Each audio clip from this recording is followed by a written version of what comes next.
ሰላም ጤና ይስጥልን እንዴት ናችሁ የተወደዳችሁ የኢትዮ አርሰናል ቻናል ቤተሰቦች በያላችሁበት ሰላማችሁ ይብዛ።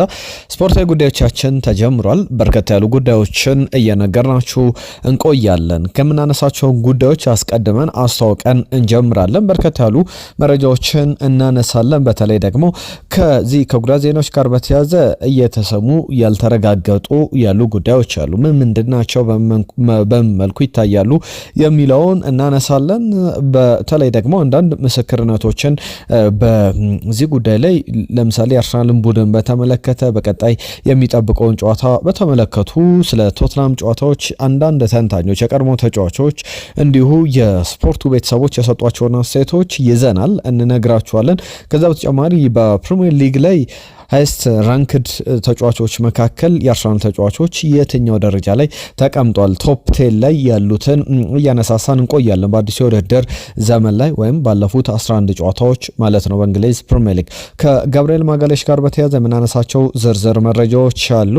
የእንግሊዝ ፕሪሚየር ሊግ ምርጥ 3 አጥቂዎች ሲጠሩ ሲካተቱ ሲመረጡ ቪክተር ዮኬሬሽ ተካቷል። እንዴት ነው ማን ያካተተው የሚለውን እየነገርናችሁ እንቆያለን። አንድ ዓለም አቀፍ ሽልማት ላይ ደግሞ የትኞቹ አርሰናል ተጫዋቾች ተካተቱ የሚለውን የዚህ የግሎቦ ሶከር ቤስት አዋርድ ላይ እነማን ተካተቱ የሚለውን እየነገርናችሁ እንቆያለን። በየትኛው ኖሚኒ የተደረጉበትን መስፈርትም አማካኝ ስፍራ ላይ ነው፣ አጥቂ ስፍራ ላይ ነው፣ ተከላካይ ላይ ነው፣ ግብ ጠባቂ ቦታ ላይ ነው፣ በአሰልጣኝስ ሚኬል አርቴታ ተካተተ ወይ የሚለውን በዝርዝር እያነሳን እየተነጋገርን ቆየት እንላለን። ከአርሰናልና ከቶትናም ጨዋታ ጋር በተያያዘ እንዲሁ ሊነሱ ከሚችሉ መካከል በዚህ በኢንተርናሽናል ብሬኩ ከተመለከትናቸው ነገሮች መካከል የኤምሬትስ ስቴዲየም እና የቶትናም ሆትስፐር ስቴዲየም ልዩነትን ተመልክተናል። አንዳንድ ያልሰማችኋቸውን ጉዳዮች ነግራችኋለሁ። እንዴት የሙዚቃ ኮንሰርቶች እንደሚዘጋጁ፣ እንዴት የቦክስ ትርኢቶች እንደሚዘጋጁ ከዛ በተጨማሪም በዚህ በሚዘጋጁበት ወቅት ክለቡ በምን ያክል ገንዘብ ትርፋማ እንደሚሆንና ሌሎች ከጀርባ ያሉ ጉዳዮችን ቶትናም ሆትስፐር እንዴት እያተረፈ እንዳለ ከአርሰናል ጋር የሜዳ ላይና ከሜዳ ውጭ ያለውን ትንቅንቅም አንስተን ቆየት ብለን የምንነጋገርባቸው ጉዳዮች ናቸው። ቶፕ 6 ላይ ያሉ ቡድኖች በእንግሊዝ ፕሪሚየር ሊግ ማንቸስተር ዩናይትድ፣ ማንቸስተር ሲቲ፣ ቼልሲ፣ ሊቨርፑል፣ ቶትናም፣ አርሰናልን በተመለከተ የነሱ ምርጥ ወይም ያልተዘመረላቸው ጀግኖች ያዝነው የውድድር ዘመን እነማን ናቸው ተብሎ ተቀምጧል። በዚህ ደረጃ ላይ የተቀመጡ ስሞች አሉ። እነሱንም እንነግራችኋለን። ስለ ድለኝነትና ድለኛ አለመሆንም በአንድ ጉዳዮችም የምናነሳቸው የፕሪሚየር ሊግ ቡድኖች ያሉ አርሰናልን ጨምሮ እሱንም በስፋት እየተመለከተን የምንቆይ ነው የሚሆነው። ሌሎች አጫጭር ጉዳዮችንም እያነሳን እየነገርናችሁ የምንቆይ ነው የሚሆነው። በቻላችሁት አብራችሁን ቆዩ። ይህንን ቻናል ሰብስክራይብ አድርጎ ቤተሰብ ሆኑን።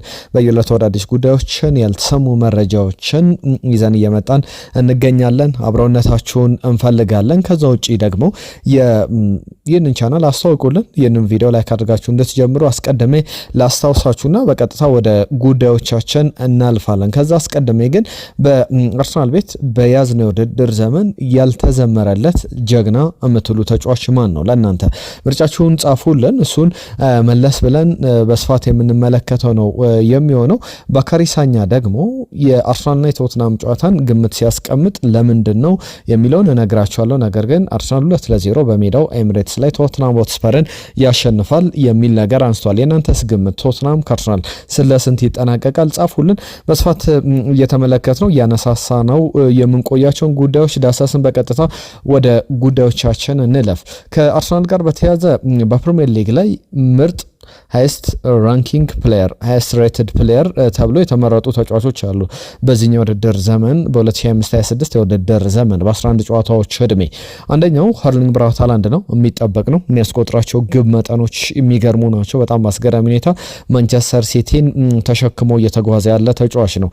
ያለሱ ማንቸስተር ሲቲ ከአርሰናል ጋር ማፎካከር በ4 ነጥብ ርቀት መቀመጥ ከባድ ነው ይባላል። በትክክልም ያንን በሜዳ ላይ የሚያስቆጥራቸው ግቦችም በአጠቃላይ ውጤት ለውጥ ፈጣሪነቱን እየተመለከተ እንገኛለን። ሃርሊንግ ብራውት ሃላንድ 7.90 በማግኘት በቀዳሚነት ይቀመጣል። የቀድሞ አርሰናል ተጫዋች ግራናይት ዣካ 7.37 በጣም ሃይስት ራንክድ ተብሎ ወይም ሃይሊ ሬትድ ከተደረጉ ተጫዋቾች መካከል የመጀመሪያው ኤርሊንግ ብራውት ሃላንድ ነው። ሁለተኛው ግራናይት ዣካ ነው።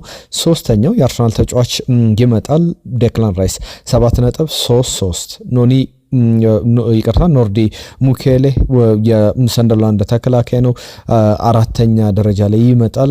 ሞይሰስ ካይሴዶ ይከተላል። ከዛ በኋላ ደግሞ ጋብርኤል ማጋሌሽ በጣም ልዩነት ፈጣሪ ተብሎ የሚቀመጥ ነው። በእርግጥ ከጋብርኤል ማጋሌሽ ጋር በተያዘ ባለፈው ወር ላይ በተደጋጋሚ አንስቼላቸዋለሁ። ጄሚ ካራገር ላስት መንዝ ላይ ያነሳው ጉዳይ ነበረ ስለ ጋብርኤል ማጋሌሽ መሪነት፣ ስለ አርሰናል ተከላካይ በጣም ውጤታማ የውድድር ዘመን ስለማሳለፉ። ጋብርኤል ማጋሌሽ ሪል ሊደር ነው ብሎ ይገልጿል ጄሚ ካራገር። በጣም በመከላከል ረገድ በጣም ወሳኝ፣ ቋሚ፣ ወጥ የሆነ ብቃት የሚያሳይ ነው። የሴት ፒስ ደግሞ ስጋት የሆነ ተጫዋች ነው፣ ትሬት ነው ይለዋል። ከዛ ውጪ ይህ ነገር የሚፈጠረው በየጨዋታው ነው። ጨዋታው ያንን ያሳያል። በጣም ቤስት ዲፌንደር እንደሆነ በሊጉ ላይ እየተመለከተን እንገኛለን። ከዛ በተጨማሪ በጣም ቁጥሮችን ስንመዝን በቁጥሮችም ፕሮዲውስ በማድረግ የዚህ ቤስት ዲፌንሲቭ ነምበሮችን በማስመዝገብ ጭምር ቀዳሚው የሚባል አይነት ተጫዋች ነው ብሎ ያስቀምጠዋል። ያንን ከመልክተናል ከተጫዋቹ ጋር በተያዘ በእርግጥም ጥሩ የውድድር ዘመን እያሳለፈ በጥሩ መንገድ የሚገለጽ ጊዜን እያሳለፈ እንደሆነ እየተመለከተን እንገኛለን። ከዚሁ ጋር በተያዘ በየጨዋታው ላይ የሚያሳየው ብቃት ከጨዋታ እየተሻሻለ በጣም ድንቅ የውድድር ዘመን እያሳለፈ የሚገኘው ጋብርኤል ማጋሌሽ በዛ ደረጃ የሚጠቀስ ነው ብሎ ኢንፍሉዌንስ በማድረግ ረገድ ሊጉን አሁን ጋብርኤል ዘ ሞስት ኢንፍሉዌንሻል ፕሌየር ብሎ ይገልጿል። በሊጉ ላይ አርሰናል ዋንጫ ከበላ ደግሞ የፕሪሚየር ሊጉ የዓመቱ ምርጥ ተጫዋች ተብሎ ይመረጣል ብሎ ያስቀምጠዋልና ያንንም ቁጥር በደንብ የሚደግፍ ነው።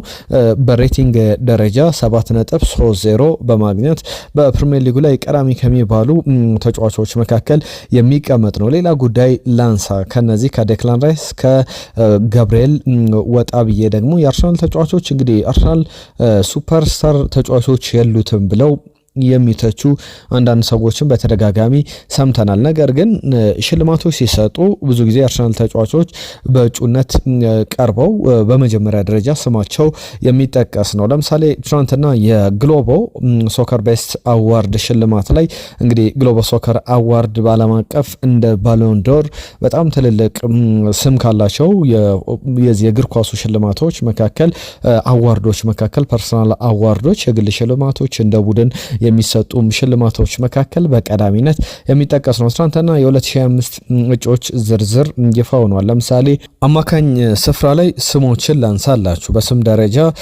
ለምሳሌ ማይክል ኦሊሴ፣ ኮል ፓልመር፣ ጆ ናቬሽ፣ ስኮት ማክቶሚናይ አይነት ተጫዋቾች፣ ጁድ ቤሊንገም፣ ደዝሪ ዱዌ አይነት ተጫዋቾች፣ አሌክሲስ ማካሊስተር፣ ፍሎሪያን ቨርዝ፣ ቪቺኒያ አይነት ተጫዋቾች የተካተቱበት ነው። ፔድሪንም ጨምሮ ማለት ነው። ከባርሰሎና በዚህ ዝርዝር ውስጥ ሁለት የአርሰናል ተጫዋቾች ተካተዋል።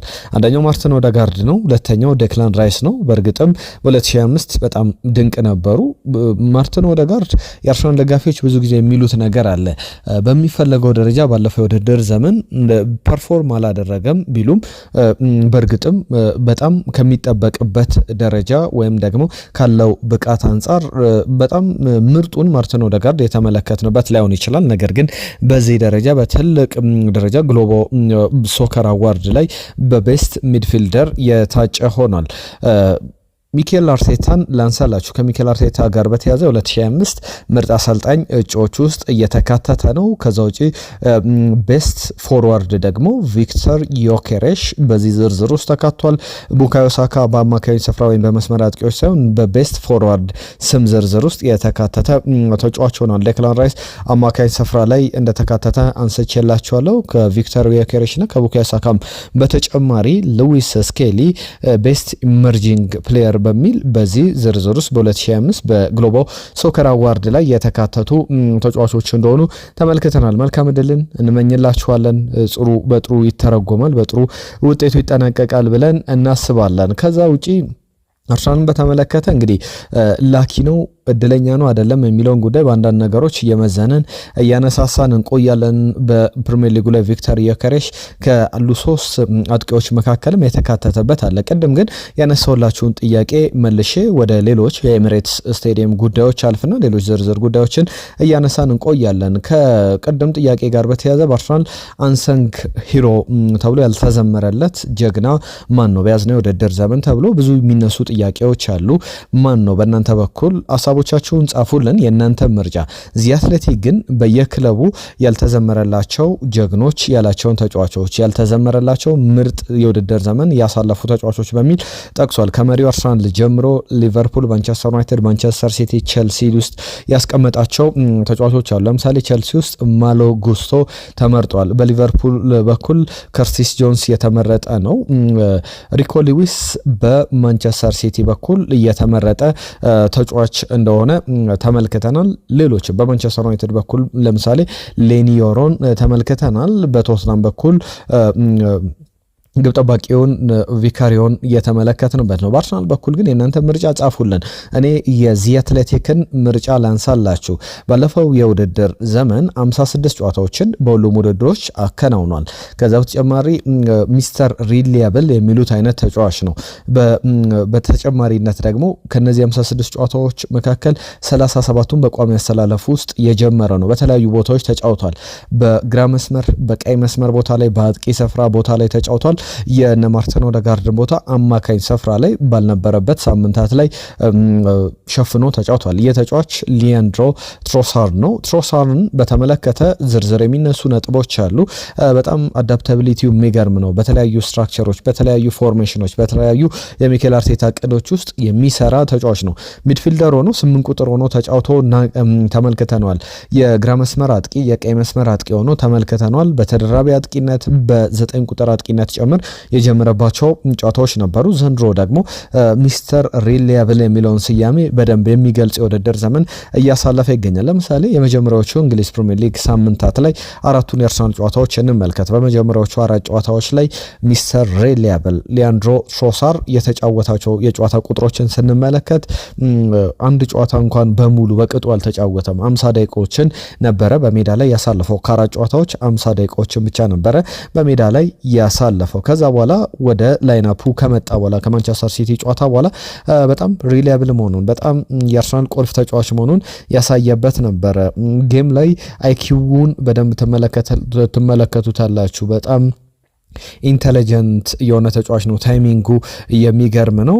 የስፔስ አጠቃቀሙም አስገራሚ ነው። በጣም አዳፕታቢሊቲውን ቅድም ሳነሳላችሁ ነበር። በጣም ፖኬት ላይ ሀፍ ፖኬቶች ላይ ተገኝቶ ኳስ መቀበል ለሌሎች ተጫዋቾች ኬሚስትሪውን መፍጠር ይችላል። ለምሳሌ ሪካርዶ ካላፊዮሪ ጋር ከነ ማርቲን ዙሜንዲ ጋር ከነ ዴክላን ራይስ ጋር ከነ ቪክተር ዮኬሬሽ ጋር ያለው ጥምረት ተቀይሮ ሲገባ እንዲሁም ደግሞ በቋሚነት በተሰለፈባቸው ጨዋታ ከሚኬል ሜሬኖ ጋርም ጭምር የነበረው ጥምረት በደንብ የምንመለከተው ነው። በእድሜ 30 ዓመቱ ላይ ይገኛል። ከአርሰናል በእድሜ ከገፉ ተጫዋቾች መካከል አንዱ ነው። አርሰናል በጣም በእድሜ ወጣት የሚባሉ ስብስብ ካላቸው ቡድኖች መካከል በሊጉ ላይ ከቼልሲ ቀጥሎ ምናልባት ሊቀመጥ የሚችል ነው። ነገር ግን ይህንን ኤክስፒሪየንሱን በደንብ በአርሰናል ቤት እያሳየ ይገኛል ይለናል ዚ አትሌቲክ።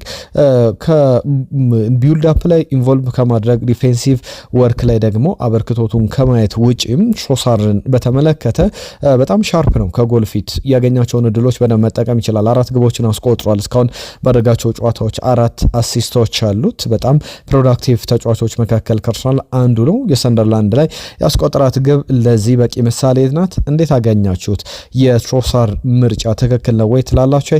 ጻፉልን ሀሳቦቻችሁን። ከአርሰናል ጋር በተያዘ የኤምሬትስ ጉዳይ በስፋት ይነሳል። ከኤምሬትስ ስቴዲየም ጋር በተያዘ ሊታደስ ይችላል በአዳዲስ ነገሮች ኤምሬትስ ስቴዲየምን ልትመለከቱት ትችላላችሁ ተብሎ በዝርዝር ሲነሳ ነበር። ለምሳሌ ኢንተርናሽናል ብሬኩ በደንብ የገለጸልን ያሳየን ነገር አለ። የቶትናም ሆትስፐር ስቴዲየም እና አርሰናል ስቴዲየሞች በደንብ ኤምሬትስ ስቴዲየም እና ቶትናም ሆትስፐር ስቴዲየም ልዩነታቸው ምንድን ነው የሚለውን በአንዳንድ ነገሮች ላሳያቸው። አርሰናል ለምን ኤምሬትስን ማስገንባት እንደ አዲስ መቀየር ፈለገ? በእርግጥ የዚህኛው ውድድር ዘመን ሲጠናቀቅ 20 ዓመቱን ይደፍናል። በጣም ሁለት ኖታብል የሆኑ ስፖርቲንግ ኢቨንቶች ተካሂደዋል በቶትናም ሆትስፐርና በኤምሬትስ ስቴዲየም ከሰሞኑ በኢንተርናሽናል ብሬክ ወቅት። ቅዳሜ ዕለት የነበረውን የኤምሬትስ ስቴዲየም የብራዚልና የእንግሊዝ በእንግሊዝ በተደረገው የብራዚልና የሴኔጋል ብሔራዊ ቡድን ጨዋታ 58657 ሰዎች በስቴዲየም ተገኝተው ጨዋታውን ተመልክተውታል። በቶትናም ሆትስፐር ስቴዲየም ደግሞ አንድ ትልቅ የቦክስ ግጥሚያ ነበር። ክሪስ ዩባንክ ጁኒየር ከኮነር ቤን ጋር ያደረጉት ጨዋታ በርከት ያሉ የቦክስ ታዳሚዎች የተገኙበት ነበረ።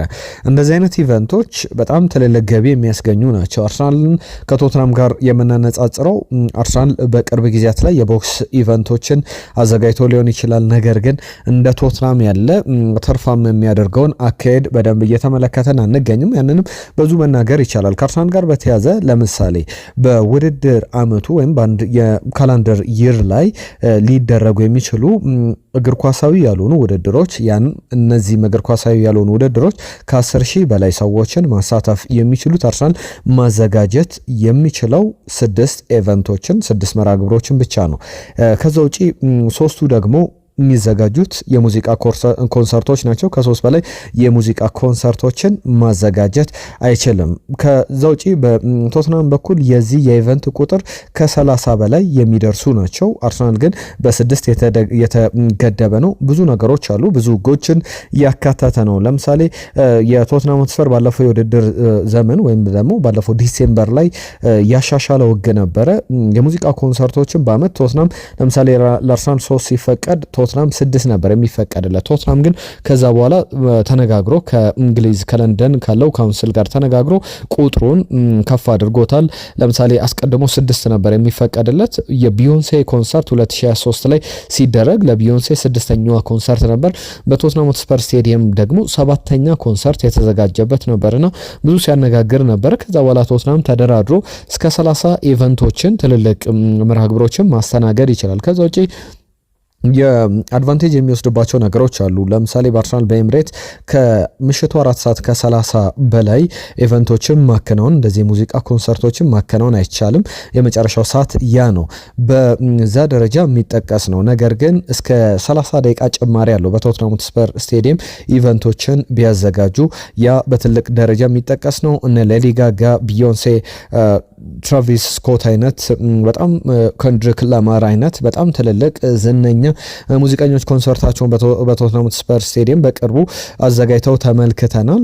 ነገር ግን ሌሎችም አድቫንቴጆች አሉ። ለምሳሌ በውድድር አመቱ አጋማሽ ላይ አርሰናል ኮንሰርቶችን ሌሎች ከስፖርታዊ ውድድሮች ውጭ ያሉ ከእግር ኳስ ውጭ ያሉ ኢቨንቶችን ማዘጋጀት አይችልም። ምክንያቱም ሜዳው የሚነሳ አይደለም። የቶትናም ሆትስፐር ስቴዲየም ግን ያንን ማድረግ ይችላል። በደንብ የፒቹ መነሳት የሚችል ስለሆነ ከዛ በኋላ ሪያል ማድሪድም ከቶትናም ኮርጆ ያንን ትርፋማ ሆኖ እየተመለከተ እንገኛለን። አሁን እነዚህ ቁጥሮች እነዚህ መረጃዎች ሳነሳ በደንብ አርሰናል ለምን ኤምሬትስን ማስገባት እንዳለበት የሚያሳዩ ነገሮች አሉ። በእርግጥ በቀጣይ በምን ደረጃ ይገነባል የሚለው የሚጠበቅ ነው። በወቅቱ ለምሳሌ የቶትናም ሆትስፐር ስቴዲየም የተሰራው በቅርብ ዓመታት ነው። የአርሰናል ስቴዲየም ግን ሲገነባ ለምሳሌ የመጀመሪያው አይፎን እንኳን ይፋ ያልተደረገበት ነበረ። 2000ዎች መጀመሪያ ላይ ነበር ግንባታው የተጀመረውና በጣም አነጋጋሪ ስቴዲየም ነበር በወቅቱ። ነገር ግን አሁን ትንሽ ላግ አድርጓል ከሌሎች ስቴዲየሞች አንጻር። ለዛም ይመስላል ድርድሮች ሂደቶች እየተደረጉ ያለው የገቢ ምንጭን በጣም ከፍ ያደርጋል።